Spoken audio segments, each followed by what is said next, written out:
तो मेहनत के साथ में समझदार होना भी बहुत ज़रूरी होता है एक चयन के लिए, ऐसा मैं मानता हूँ। क्योंकि अगर विद्यार्थी समझदार नहीं है, तो न तो वो सही मटेरियल चयन कर सकता। अगर विद्यार्थी समझदार नहीं है, तो वो हर किसी के बातों में आ जाएगा। मार्केट का कोई भी स्टूडेंट उसको भ्रमित कर सकता है। लेने कोई और पुस्तक जा रहा था और बीच में मिल गया कोई कि नहीं वो नहीं, वो ठीक है, वो लेके आ गया। अगर विद्यार्थी समझदार नहीं है, तो बाजार के अंदर वो ग्राहक बन के रह जाएगा। अगर विद्यार्थी समझदार नहीं है, तो वो पढ़ाई को भी ठीक तरीके से नहीं कर पाएगा। वो करियर के लिए भी इतना समझदार नहीं हो पाएगा। अगर विद्यार्थी समझदार नहीं है, तो परीक्षा हॉल में भी वो गलतियां करेगा। तो समझदार होना बहुत ज़्यादा ज़रूरी है, क्योंकि मेहनत के साथ साथ में समझदारी आनी चाहिए। समझदारी का मतलब क्या है? समझदारी का सीधा सीधा मतलब यह है कि आपको पता होना चाहिए कि आपके लिए सही क्या है और गलत क्या है। आपको पता होना चाहिए कि आप जो है वो जो निर्णय ले रहे हो सोच समझ के, वो कोई भी एरा गिरा के आपका प्रभावित ना करे। आप जो विषय वस्तु पढ़ रहे हैं, उसके ऊपर आप भरोसा कर सके। कोई भी आके आपका अपनी विषय वस्तु पे अविश्वास उत्पन्न ना करे। समझदार वो होता है जिसको पढ़ने के तौर तरीके पता होते हैं कि किस तरह से चीज़ें करूंगा तो मैं रिजल्ट निकाल सकता हूँ। आज नहीं तो कल, एक साल नहीं तो 2 साल बाद, लेकिन रिजल्ट मिल जाता है। तो मेहनत के साथ साथ में समझदारी होना बहुत ज़्यादा ज़रूरी होता है। तो एक सामान्य सी बातें रहती है बच्चों के मस्तिष्क में कि सर किस तरह से इसको मैनेज करें कि रिवीजन भी टाइम पे हो, चयन भी अच्छे से हो जाए, और साथ साथ में याद भी हो। देखो, हर व्यक्ति के, हर स्टूडेंट की दिमाग की एक क्षमता होती है, और अगर आपको सब कुछ याद हो और आप कभी भूलो ही नहीं, तो ये आपके लिए बहुत दर्दनाक हो सकता है, क्योंकि व्यक्ति को बुरी चीज़ें भूलनी पड़ती है, अच्छी चीज़ें याद रखनी पड़ती है। इसलिए स्मृतियों की इतनी अधिकता अगर होगी और विस्मृत होने की विशेषता नहीं होगी, तो व्यक्ति परेशान होगा। इसलिए सृष्टि ने नियम बनाया है कि हर व्यक्ति भूलता है, चाहे आप हो चाहे मैं हूं, और ये साइकिल रहता है। लगभग लगभग किसी भी विषय वस्तु को अगर आप वापस नहीं देखते हैं, तो वो 20-21 दिन के बाद में धुंधली होनी शुरू हो जाती है। इसलिए मैं कई बार कहता हूँ ना कि जब भी आपकी परीक्षा हो, उससे 15 दिन पहले एक बार पूरे सिलेबस एक बार आंखों से निकाल लो। कॉन्फिडेंस भी आता है, एक्यूरेसी भी आती है। तो भूलने की प्रवृत्तियां सब में ही हैं। इस सृष्टि में ऐसा कोई व्यक्ति नहीं है जिसको एक बार पढ़ने के बाद वापस नहीं पढ़ना पड़ता। तो सब भूलते हैं, तो आपको ये चिंता नहीं करनी, केवल आप भूलते हैं, सब भूलते हैं। किसी को भी स्थायी याद नहीं होता। 20-21 दिन का साइकिल है, इस साइकिल में याद रहता है और उसके बाद वापस धुंधला पड़ता है, और 1-2 महीने नहीं देखा तो हम भूल जाते हैं। बिल्कुल तथ्य ऐसे लगने लगते हैं जैसे पढ़े हुए भी है, नहीं पढ़े हुए भी है। तो एक विद्यार्थी को किस तरह से इन सारी चीज़ों को अच्छे से मैनेज करना चाहिए? देखो, मैं मानता हूँ कि एक अच्छी प्लानिंग होनी बहुत ज़रूरी है। आपको, एक स्टूडेंट को अपनी तैयारी शुरू करने से पहले एक बढ़िया योजना बनानी चाहिए। देखो, योजनाओं के बिना आप लक्ष्य विहीन हैं। आपके पास में बढ़िया प्लानिंग होना चाहिए कि जैसे अभी आप वरिष्ठ अध्यापक की तैयारी कर रहे हो, या अध्यापक की कर रहे हो, या व्याख्याता की कर रहे हो, तो आपके पास एक प्रॉपर प्लानिंग होनी चाहिए कि मुझे किस तरह से काम करना है कि एटलीस्ट 3-4 बार सिलेबस पूरा हो जाए, और बहुत सारा रिवीजन हो जाए, बहुत सारा आपकी प्रैक्टिस हो जाए। ये सारी चीज़ें आपको पहले से एक बढ़िया से योजना बनानी है। देखो, योजना बनाएंगे तभी अपन योजना लागू कर पाएंगे। अगर योजना बनाई ही नहीं है तो लागू क्या कर पाओगे? भले ये योजना आप दिमाग में बनाओ। जैसे जैसे मैं मान लो फर्स्ट ग्रेड की तैयारी कर रहा होता अभी, या सेकंड ग्रेड कर रहा होता, तो मुझे पता है मेरे पास में अभी 7 महीने हैं, या 8 महीने हैं, या 4 महीने हैं। तो मैं ऐसी प्लानिंग करता कि भाई पहले 4 महीने मुझे एक बार ये कोर्स पूरा, कम से कम 4 महीने में, अधिकतम सॉरी, पूरा कर लूंगा। उसके बाद मैं ये करूंगा, उसके बाद ये करूंगा, ऐसे करके, और परीक्षा से पहले मैं एक बार, 15 दिन पहले एक बार फिर कोर्स पढ़ लूंगा। इस तरह से एक अच्छी प्लानिंग पहले आप करिए। प्लानिंग कर ली, प्लानिंग में क्या चीज़ें ध्यान रखनी है कि एटलीस्ट 3 से 4 बार सिलेबस हो। प्लानिंग में क्या ध्यान रखना है कि खूब सारा रिवीजन हो। और प्लानिंग में क्या ध्यान रखना है कि खूब सारी प्रैक्टिस हो, क्योंकि बिना रिवीजन और प्रैक्टिस के कभी भी कोई भी विद्यार्थी सफल नहीं हो सकता। क्योंकि एक बार पढ़ने से आपको फ्रूट नहीं मिल पाएगा। एटलीस्ट 3 से 4 बार, 5 बार पढ़ते हैं और उसकी खूब सारी प्रैक्टिस करते हैं, तब जाके हमें पता चल पाता है कि वास्तव में किस तरह से चीजें हैं वो परीक्षा में आती है, और किस तरह से हम उसका उत्तर निकालने में सक्षम होते हैं। उसके बाद क्या करना है आपको? अच्छे से पाठ्यक्रम का हर एक पॉइंट याद कीजिए कि पाठ्यक्रम में क्या है और क्या नहीं है। हमें टेक्निकल टीम कई बार बताती है कि सर 10 में से 5-6 फोन ऐसे होते हैं बच्चों के, कोर्स लिए हुए बच्चों के, जिनको ये नहीं पता कि सिलेबस क्या है। मुझे बड़ा दुख होता है कि आप व्याख्याता की तैयारी कर रहे हैं, आप वरिष्ठ अध्यापक की तैयारी कर रहे हैं, और आपको नहीं पता कि सिलेबस में क्या है और क्या नहीं। पाठ्यक्रम अच्छे से पता हो, और उसके बाद में एक सीमित सी लिमिटेड सामग्री जो है वो आप जो है वो आपके यूं कहिए कि सामग्री हो, और सामग्री कैसी हो? बहुत लिमिटेड हो। बहुत अधिक सामग्री नहीं, बहुत लिमिटेड सामग्री हो, कम से कम सामग्री आपके पास में होनी चाहिए ताकि आप उसको रिवीजन कर सको। तो देखो, पाठ्यक्रम बढ़िया पढ़ लिया, सिलेबस पढ़ लिया और उसकी सामग्री को चयन कर लिया, फिर भटकना नहीं है। क्योंकि आप कहीं पे भी जाओगे, जैसे लाइब्रेरी चले गए, लाइब्रेरी में पास बैठा हुआ बच्चा जो है वो आपको भटका देगा, वो कहेगा ये किताब काम की नहीं है, आप ये लेके आ जाओ। क्यों? वो कौन तय करने वाला? वो तो खुद संघर्ष कर रहा है, उसको तो खुद को नहीं पता कि परीक्षा कैसे पास करनी है। और अगर मान लो कर भी ली है, तो जरूर थोड़ी किसी ने परीक्षा पास कर ली वो सबसे वो बताएगा, वो सारा सही बताएगा। हमने तो टॉपर्स को बिकते हुए देखा है। यहाँ तक कि लोग सिलेक्शन के बाद अलग भाषा बोलनी शुरू कर देते हैं, पढ़ते कहीं और से, बताते कुछ और है। और मैंने चयनित स्टूडेंट्स जितने भी हुए हैं, हम बहुत नज़दीक से उनको नोटिस करते हैं।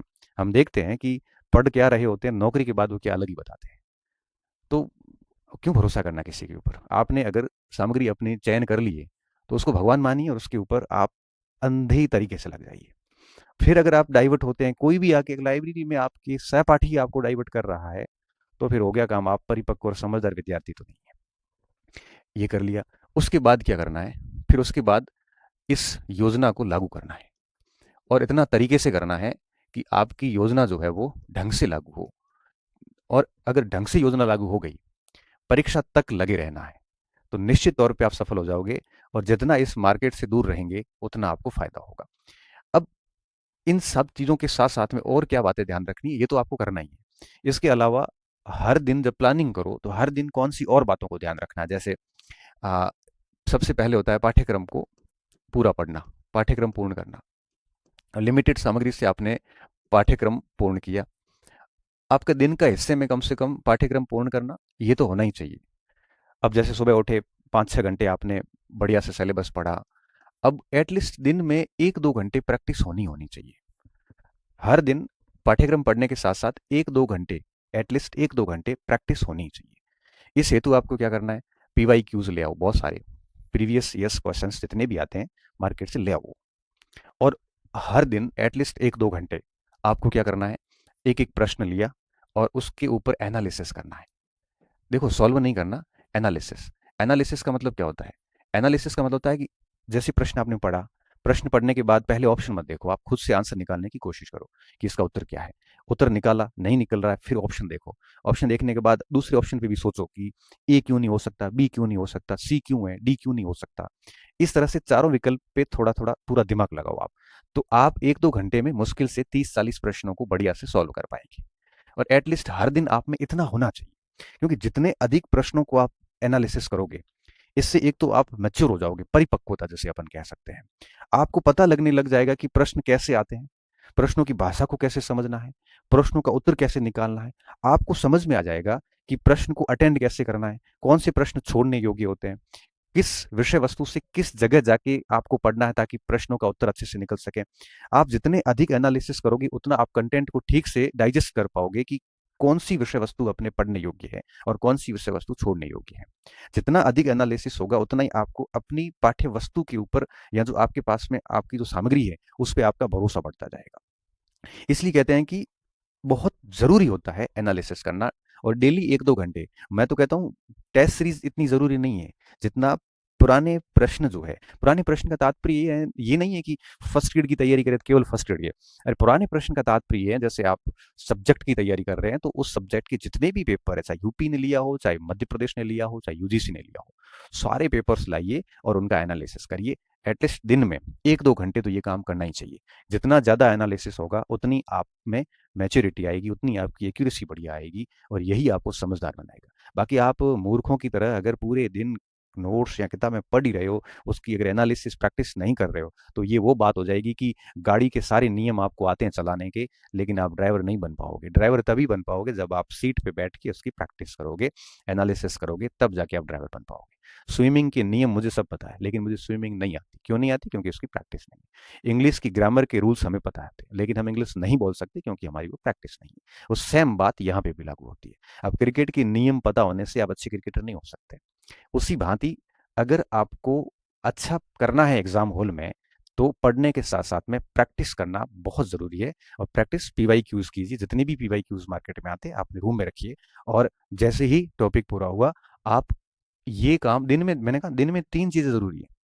एक तो ये पाठ्यक्रम पूर्ण करिए, आप अपने रणनीति से चलिए कि भाई 2 घंटे ये पढ़ रहे हैं, 3 घंटे वो पढ़ रहे हैं, वो ठीक है, चल रहा है, मेजोरिटी ऑफ टाइम इसको दे दो, 5-6 घंटे दे दिए, बट 1-2 घंटे आपको पीवाईक्यू को देने हैं। अब आप मुझे कहोगे कि सर पीवाईक्यूज हम कर लेंगे, हम सर एनालिसिस भी कर लेंगे और हम ये सब चीज़ें कर लेंगे, लेकिन कौन सा पीवाईक्यूज करें? जिस सुबह जैसे आपने इतिहास पढ़ा है, इतिहास में आपने जैसे मिडाइवल पढ़ा है, तो शाम को एनालिसिस मिडाइवल का ही करें या किसका करें? तो मेरी रणनीति ये रहा करती थी, जैसे मान लो कि जनवरी है, जैसे मान लो, ठीक है, और जनवरी में जैसे मैंने आधुनिक भारत और विश्व इतिहास पढ़ा, और फरवरी आया, फरवरी में जैसे मैंने मध्यकाल शुरू किया, मान लेते हैं, तो मैं फरवरी के अंदर जो एनालिसिस करूंगा वो करूंगा आधुनिक भारत और विश्व का। क्यों? क्योंकि मेरे वो पूरा पढ़ा हुआ है और मैं पूरी फरवरी उसका एनालिसिस करता रहूंगा। इससे क्या होगा? इससे ये होगा कि फरवरी में मध्यकाल और एक और पार्ट ले लो, राजस्थान का ले लो, इसका तो मेरा पाठ्यक्रम पूरा हो जाएगा, और साथ साथ में जनवरी का पढ़े हुए का पूरा एनालिसिस होता रहेगा। और अब ये एनालिसिस करोगे तो इसका रिवीजन अपने आप साथ में होता जाता है। फिर जब मैं मार्च में 2 नए पोर्शन लूंगा, तो जनवरी और फरवरी का फिर मैं फरवरी के रिवीजन और एनालिसिस पे बल दूंगा। इससे क्या होता है कि आप एनालिसिस प्रश्नों का जब करते हो, तो जो आप पूरा पोर्शन पढ़ चुके हैं, जो छोड़ चुके हैं, जैसे मान लो कि पॉलिटिकल साइंस, जैसे कोई आरएस की तैयारी कर रहा है, अब जैसे वो, जैसे अभी अक्टूबर का महीना चल रहा है, अक्टूबर में वो भूगोल और इकोनॉमिक्स पढ़ रहा है, सितंबर में मान लो उसने पॉलिटिकल साइंस पढ़ के छोड़ दिया है, तो अक्टूबर में जरूरत इस बात की रहती है कि अक्टूबर के अंदर वो पॉलिटिकल साइंस का एनालिसिस करे, प्रश्नों को मिलाए। इससे क्या होगा कि 2 सब्जेक्ट का पाठ्यक्रम चल रहा है और साथ में पीवाईक्यू पुराने वाले के चल रहे हैं, तो इससे क्या होगा कि साथ में बने रहोगे आप। तो इस हिसाब से कोशिश करनी चाहिए। और अगर कोई स्टूडेंट मैं कह रहा हूँ कि 10 बार सिलेबस पाठ्यक्रम पढ़ ले, और उसने अगर पीवाईक्यूज नहीं किए और उनका अगर एनालिसिस नहीं किया है, तो बहुत संभावनाएं हैं कि परीक्षा हॉल के अंदर गलतियां करके फेल होगा। ये तय बात है। भले आप दुनिया की सारी टेस्ट सीरीज दे दो, जब तक ये एनालिसिस नहीं होगा, अरे बच्चे तो क्या करते हैं, मैं देखता हूँ कि प्रश्नों को देखते हैं, सीधा पीछे पेज मोड़ के उत्तर देख के लगा के चल जाते हैं। क्यों लापरवाही कर रहे हो ये? अरे एनालिसिस ये नहीं होता। प्रश्न के ऊपर जान लगाइए आप उत्तर निकालने की, तभी समझदारी आएगी, तभी दिमाग के ऊपर जोर डाला जाएगा कि क्या क्या चीजें याद करने की कोशिश की जाएगी। और आज इसलिए ये चीजें बहुत जरूरी थी, आज की जनरेशन ये सबसे कम करती है। और अगर आप ये कर रहे हैं तो आप बहुत अधिक बेरोजगार नहीं रहने वाले, ये मैं आपको लिख के दे देता हूँ। जो मैंने ये पीवाई क्यूज एनालिसिस का जो तरीका बताया, अगर आप ये कर रहे हैं ना, तो निश्चित तौर पे आप बहुत जल्दी सफल होने वाले हैं।